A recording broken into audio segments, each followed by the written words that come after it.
So it just turned into a county in 1859.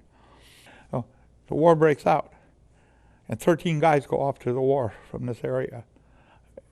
It's a large part, all young men, 18 to 28 years old. George French, Alex French, who's the youngest, 18, and these 13 guys go off to war, and they all go down to Grand Rapids. They all, they have to walk to Grand Rapids. There's no train, no nothing. They don't ride horses or anything. They zing down to Grand Rapids, and they join the 3rd Michigan Infantry, which is a very historic unit. They go off to fight Pancho Villa down on the Mexican border, El Paso, Texas. After that's over, they come home, but they don't get to come home. They go to Camp Grayling, okay? And then they're sent to Waco, Texas, to Fort MacArthur, and they become the 126th Infantry. So the 1st unit changes and finally becomes the 126th Infantry, and they become my company, and they go off to fight World War I. Very brave outfit. The best division in the whole United States Army in World War I was the 32nd Infantry, and they're part of it. In the process, Alex French, who came with his brother when he was 11 years old to Big Rapids, is killed, but he's the first decorated. He's 20 years old. He's been promoted to corporal. He's the first decorated. So he is given the Kearney Cross for valor, and he's the first decorated war hero in this county or this whole region.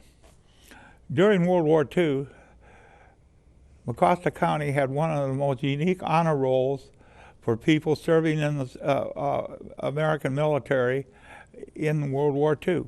On the side of the Fairman Building, they put and listed all of the names of the people from the county that were in service. Originally, in September of 1943, they listed 1,200 names. And as the war continued, they added names, and by the time the war was finished, there were 1,710 men and women listed on this war memorial.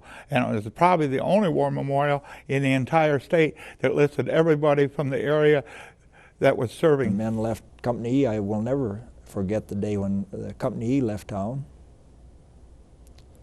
And they served, I don't know, 600 and 700 days in combat. Those guys, they had a very hard existence, and they were some of the first men in the campaign in New Guinea. They were the first.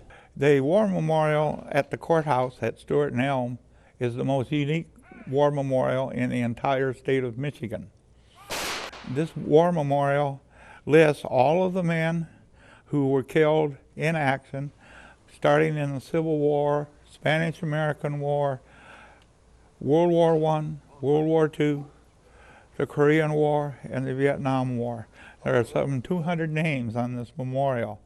The first part of the memorial, the standard bearer, was erected in 1893 by the women of Mecosta County, and that makes it unique in itself.